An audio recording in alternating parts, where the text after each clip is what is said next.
Okay, तो हम rotation सीखेंगे, है ना। तो बेसिकली अभी जो सीख रहे हैं वो हेल्प करेगी न्यूमेरिकल सॉल्व करने में। हम प्रॉपरली लर्न नहीं कर रहे हैं, लेकिन इतना इंफॉर्मेशन ज़रूर मिल जाएगा जिससे कि आप कुछ न्यूमेरिकल्स कर लो। तो रेक्टिलिनियर मोशंस में आपने 3 बेसिक इक्वेशंस लर्न किए होंगे। S equal to u t plus half e t square, है ना। और मैं यहाँ लिख देता हूँ, एक second. S equal to u t plus half e t square, और दूसरा v square minus u square equal to 2a s, तीसरा v minus u equal to e t, है ना। यहाँ पे सारे जो लेटर हैं वो किस फिजिकल क्वांटिटी को बता रही है वो देखना इम्पोर्टेंट है। S बताती है डिस्प्लेसमेंट को, लीनियर डिस्प्लेसमेंट। U बताती है initial velocity. T time durations of the motion of the body. A क्या है? Uniform linear acceleration. Okay, V है final velocity of the body, correct. तो मैं यहाँ लिख देता हूँ, S क्या है? डिस्प्लेसमेंट ऑफ द बॉडी, तो मैं सिर्फ डिस्प्लेसमेंट लिखता हूँ। U क्या है? Initial velocity, because body rectilinear motion perform कर रही है, इसलिए इनिशियल वेलोसिटी को इनिशियल स्पीड भी बोल सकते हैं, तो मैं इनिशियल स्पीड ही लिख देता हूँ, इनिशियल स्पीड। V क्या होगी? Final speed. नेक्स्ट E क्या है? Uniform linear acceleration, uniform linear acceleration.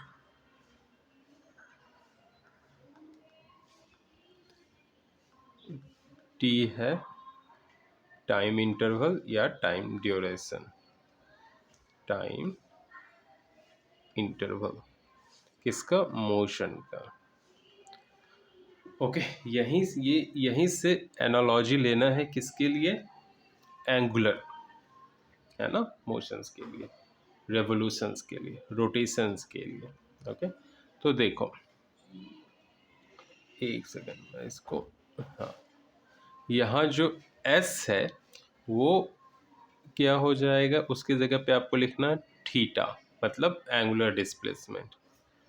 U के जगह आपको लिखना omega I, initial angular speed. T as it is रहेगा, फिर क्या हो जाएगा? हाफ। A की जगह alpha, angular acceleration, T as it is रहेगा। फिर V की जगह क्या होगा? ओमेगा सबस्क्रिप्ट F, मतलब final angular velocity minus initial angular velocity का square equal to 2 times angular acceleration, और S क्या हो जाएगा? Angular displacement. V, again V क्या हो जाएगी? ओमेगा F, U हो जाएगी ओमेगा I, इसको मैं कैंसिल करूँ, एक मिनट, और ये निकल के हो जाएंगे अल्फा टाइम्स टी। अभी देखते हैं जो एंगुलर स्पीड है ओमेगा, चाहे फाइनल हो या इनिशियल, तो एंगुलर स्पीड की SI यूनिट क्या होती है? रेडियन पर सेकेंड। एंगुलर एक्सेलरेशन अल्फा, उसकी SI यूनिट क्या होती है? रेडियन पर सेकेंड स्क्वायर। टाइम की ऐसा यूनिट तो पता ही है, क्या होगी? सेकेंड। एंगुलर डिस्प्लेसमेंट थीटा, उसकी ऐसा यूनिट क्या होती है? रेडियन।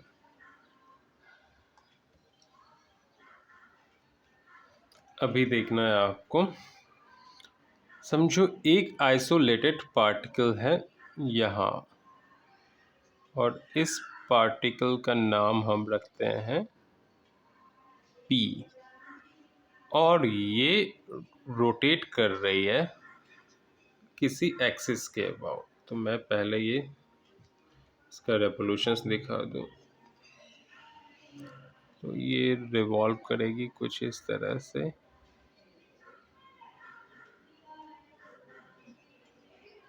इस एक्सिस के अबाउट। ओके, तो ये क्या हो गई इसकी एंगुलर स्पीड ओमेगा। करेक्ट। अभी सेंस ऑफ रेवोल्यूशंस क्या है? Anti clockwise, anti clock wise, है ना, इस तरह से। करेक्ट। जब सेंस ऑफ रेवोल्यूशंस जो है वो एंटी क्लॉकवाइज होगी, तो जो एंगुलर वेलोसिटी है उसकी डायरेक्शंस होगी ये रोटेशंस की जो एक्सिस है उसके अलोंग अपवर्ड, ऊपर की तरफ। अगर ये ऐसा होता, लेट्स से ये रिवॉल्व कर रही होती एंटी क्लॉकवाइज, तो जो डायरेक्शंस होती है एंगुलर स्पीड की वो होती डाउनवर्ड डायरेक्शंस में। ओके, सेंस ऑफ रेवोल्यूशंस क्या है यहाँ? क्लॉकवाइज। तो एंगुलर वेलोसिटी की डायरेक्शंस किधर है? Along the direction of axis of rotations और डाउनवर्ड।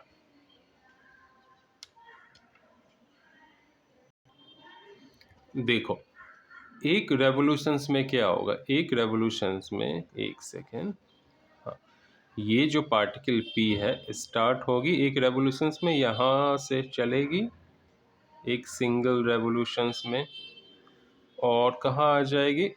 ओरिजिनल पोजीशंस में, है ना। मतलब इसने कितना एंगुलर डिस्प्लेसमेंट किया? 360 डिग्री। तो थीटा इक्वल टू क्या हो जाएगा? 360, है ना। और इसी को क्या बोलते हैं? 2 पाई रेडियन, क्योंकि पाई रेडियन क्या होती है? 180 डिग्री। करेक्ट। तो एक कंप्लीट रेवोल्यूशंस में एंगुलर डिस्प्लेसमेंट कितनी हो जाएगी? 2 पाई रेडियन, और डिग्री में 360 डिग्री। अब कुछ कन्वर्जन देखते हैं। जो सबसे पहला होगा, है ना, वो है आरपीएम। पहले तो देखो आरपीएम को बोलते क्या है? आरपीएम को बोलते हैं रेवोल्यूशन, रेवोल्यूशन पर मिनट, है ना। तो इसको हमें कन्वर्ट किस में करना? रेडियन पर सेकेंड में। तो देखो एक रेवोल्यूशंस में कितनी रेडियन होती है? 2 पाई रेडियन। और एक सेकेंड में, सॉरी, एक मिनट में कितनी सेकेंड होती है? तो 60, है ना। तो आरपीएम को 2 पाई/60 से मल्टीप्लाई करेंगे, ओके, तो हमें मिलेगी रेडियन पर सेकेंड। ओके, एक एग्जांपल मैं दिखाता हूँ। हमारे पास 360 आरपीएम से रिवॉल्व कर रही है एक बॉडी है ना। तो इसको हम क्या लिख सकते हैं? 360 इंटू 2 पाई/60 रेडियन पर सेकेंड। ओके, तो ये 60 से 6 टाइम में चली गई, तो क्या हो गया 12 पाई रेडियन पर सेकेंड, इसकी एंगुलर वेलोसिटी निकल के आ गई। तो रेवोल्यूशन पर मिनट, रोटेशन पर मिनट और रेडियन पर सेकेंड, ये सारे क्या हैं, एंगुलर वेलोसिटी के यूनिट हैं, एंगुलर स्पीड के यूनिट हैं। अब देखो कुछ एग्जाम्पल्स हम करते हैं। समझो एक बॉडी रिवॉल्व कर रही है एक एक्सिस के अबाउट, है ना, ये एक्सिस है और यहाँ पे एक बॉडी है पी, ओके, और ये यहाँ से स्टार्ट हो रही है पी से और ये जा कहाँ रही है, इस पॉइंट पे आ गई, है ना। इसकी एंगुलर डिस्प्लेसमेंट कितनी हो गई, समझो लेट्स से थीटा, और एंगुलर वेलोसिटी यूनिफॉर्म है, ओमेगा है। यहाँ से यहाँ जाने में टाइम कितनी लग रही है, टी, तो ओमेगा इक्वल टू क्या हो जाएगी, थीटा अपॉन टी। फिर से बता रहा हूँ, एक बॉडी है, एक पार्टिकल है जो P से P प्राइम को जाती है, यानी कि एंगुलर डिस्प्लेसमेंट कितनी हो गई, थीटा, और जाने में कितना टाइम लग रहा है, t, तो एंगुलर वेलोसिटी ओमेगा इसकी क्या हो जाएगी, थीटा अपॉन टी। अब हम एक फिजिकल क्वांटिटी को डिस्कस करेंगे जो बिल्कुल ही न्यू है, उसको क्या बोलते हैं, moment of inertia, moment of inertia, ठीक है। इसको रिप्रेजेंट करते हैं कैपिटल लेटर आई से, है ना। इसकी एसआई यूनिट होती है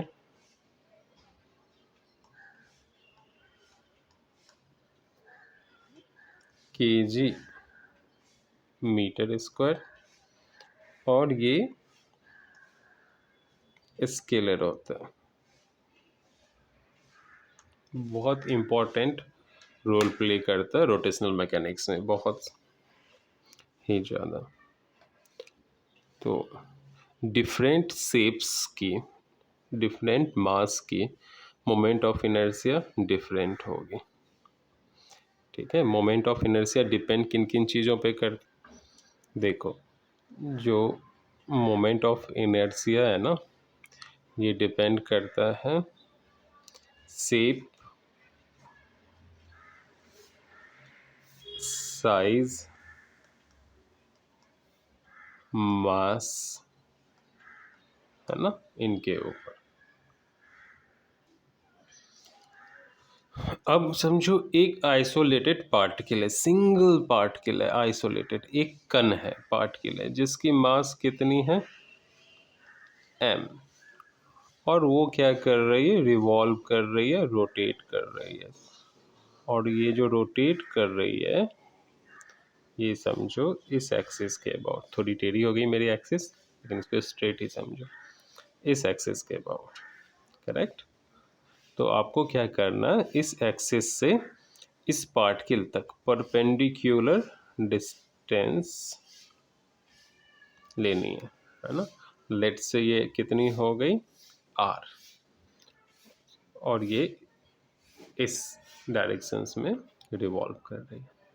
तो इस पार्टिकल की मोमेंट ऑफ इनर्शिया इस एक्सिस के अबाउट कितनी हो जाएगी, मास टाइम्स सेपरेशन स्क्वायर, ये हो गई मोमेंट ऑफ इनर्शिया, क्लियर। अब इसी पार्टिकल की मोमेंट ऑफ इनर्शिया देखो इस एक्सिस के अबाउट क्या हो जाएगी, ग्रीन वाली, और ये जो डिस्टेंस है ग्रीन वाली, समझो ये क्या हो गई, कैपिटल आर। तो मोमेंट ऑफ इनर्शिया जो हो जाएगी आई प्राइम इक्वल टू, मास तो उतना ही रहेगा, क्या चेंज हो गया, सेपरेशन, मास टाइम सेपरेशन स्क्वायर, करेक्ट।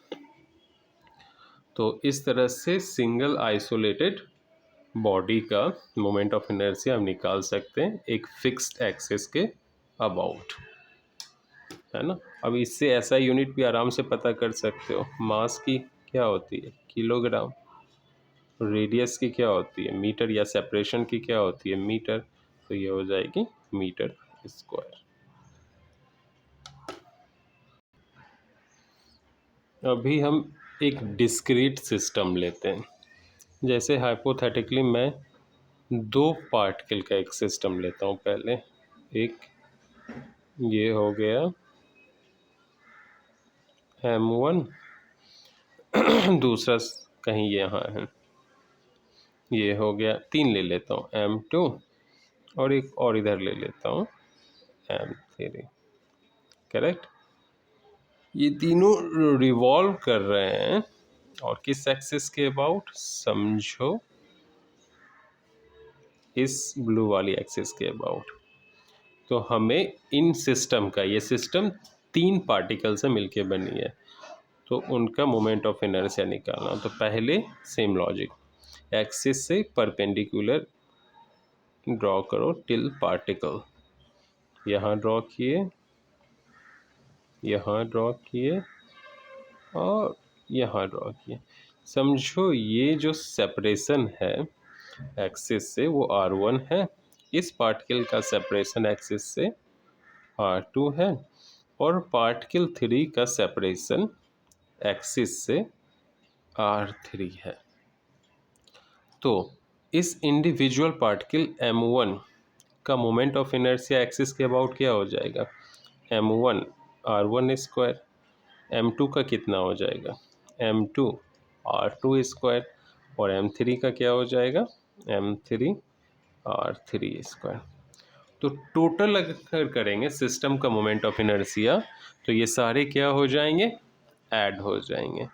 तो I क्या है, moment of inertia of the system, M1 R1 square plus M2 R2 square plus M3 R3 square, है ना।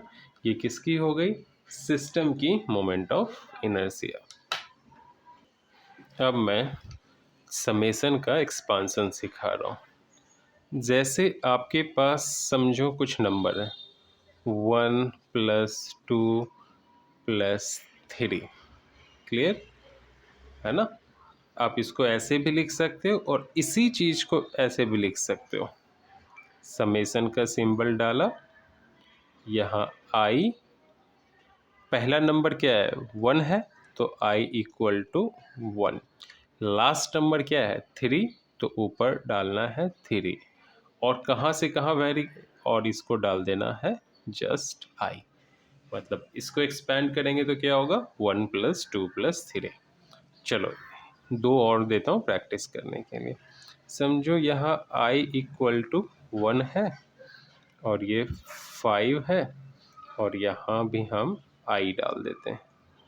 ओके, तो ये क्या हो जाएगा 1 + 2 + 3 + 4 + 5, है ना। 2-3 करेंगे तो पता चल जाएगा समेशंस का यूज क्या। फिर देखो यहाँ पे I = लेट्स से 1 है, और यहाँ हम जा रहे हैं 3 तक, 1 से कहाँ जा रहे हैं, ओके। और यहाँ I नहीं है, समझो यहाँ I के बजाय I स्क्वायर है, तब इसको एक्सपेंड करेंगे तो क्या होगा, I के जगह पहले 1 लिखोगे, 1 का स्क्वायर, फिर 2 का स्क्वायर, फिर 3 का स्क्वायर हो जाएगा। समझ में आया। तो आगे चलते हैं, एक और करते हैं। अगर समझो यहाँ I = 1 है और यहाँ N है, और सिंपली ये I लिख दिया, तो इसका मतलब क्या हो गया 1 + 2 + 3 चलता जाएगा कब तक, जब तक n ना मिले, और n पता नहीं है ना हमें, तो हम क्या करेंगे, dot dot dot plus n, है ना। अगर यहीं i के जगह आई स्क्वायर रहता तो हम क्या करते, 1 का स्क्वायर, 2 का स्क्वायर, 3 का स्क्वायर, 4 का स्क्वायर, कॉन्टिन्यूसली n का स्क्वायर। आई क्यूब रहता है तो 1 का क्यूब, 2 का क्यूब, लाइकवाइज। अब देखो हमें क्या करना है, ऐसे लिखना है i इक्वल टू 1 और 3, और यहाँ लिखना है i क्या है, कैपिटल I लिख रहा हूँ, वो मोमेंट ऑफ इनर्शिया, यहाँ स्मॉल i है। इसका मतलब क्या हो गया, ये हो जाएगा capital I 1 plus capital I 2 plus capital I 3, है ना। ये कहाँ फिट होगी, सिर्फ इस i में, स्मॉल i में। और हमें पता था ये कितना है, कैपिटल I1, बताओ, ये था M1 R1 स्क्वायर, ये था M2 R2 स्क्वायर, और ये था M3 R3 स्क्वायर। ओके, कुछ और करते हैं। अभी जैसे हमारे पास समझो हाइपोथेटिकली n पार्टिकल्स हैं और उनकी मोमेंट ऑफ इनर्शिया कुछ इस तरह से है, M1 R1 square plus M2 R2 square plus M3 R3 square plus M4 R4 square. ये चलते जा रहा है, कहाँ तक जा रहा है, n तक, Mn Rn स्क्वायर। ये क्या है, टोटल मोमेंट ऑफ इनर्शिया एक सिस्टम का है, और सिस्टम n पार्टिकल से बनी है ना। कितने पार्टिकल से बनी है, n पार्टिकल से। तो इसी को समेशन के फॉर्म में कैसे लिख सकते हैं, देखो यहाँ पे i equal to summation, i कहाँ से कहाँ जा रहा, देखो 1 से n, और यहाँ क्या हो जाएगी, ये mi ri का स्क्वायर, ठीक है। तो ये कंप्लीट चीज इक्वल है इनके, ठीक है। अगर आपके पास सिर्फ एक ही पार्टिकल होती तो मोमेंट ऑफ इनर्शिया हम डायरेक्ट लिख सकते हैं I equal to m r square. लेकिन अगर आपके पास n पार्टिकल का एक सिस्टम है तो मोमेंट ऑफ इनर्शिया क्या हो जाएगी, समेशन के फॉर्म में लिखी जाएगी। आई होप समझ में आ गया होगा। अब हम मोमेंट ऑफ इनर्शिया देखेंगे यूनिफॉर्मली मास डिस्ट्रीब्यूशंस के कुछ शेप्स हैं उनके। मैं फिर से रिपीट कर दूं, कुछ सिमेट्रिक शेप हैं जिनमें मास यूनिफॉर्मली डिस्ट्रीब्यूटेड होता है, उनकी मोमेंट ऑफ इनर्शिया को हम स्टडी करेंगे, ठीक है। तो सबसे पहले देखते हैं, पहला जो शेप है वो है thin rod. Okay, thin rod, correct. तो इस तरह से हमारे पास क्या, एक पतली सी रॉड है,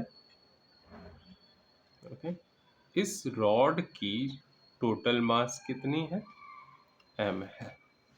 तो इसकी सेंटर ऑफ मास कहाँ हो जाएगी, डेफिनेटली बिल्कुल मिडल में होगी, और सेंटर ऑफ मास से एक एक्सिस पास करती है, तो मैं इसके सेंटर ऑफ मास से एक एक्सिस पास करवा रहा हूँ। ये एक्सिस पास करके इस एक्सिस के अबाउट ये रॉड रिवॉल्व करेगी। तो हमें क्या करनी है, मोमेंट ऑफ इनर्शिया इसकी फाइंड आउट करनी। समझो इस रॉड की लेंथ कितनी है, इस रॉड की जो लेंथ है वो है L, करेक्ट।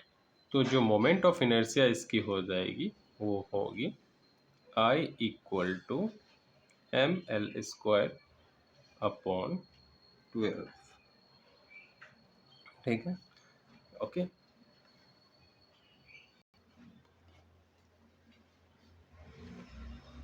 दूसरा, अगर एक एक्सिस यहाँ से पास करे, एक रॉड के एक एंड से, या फिर यहाँ से पास करे, इन दोनों ही केस में मोमेंट ऑफ इनर्शिया सेम होगी और वो वैल्यू कितनी हो जाएगी, ml² बाय 3।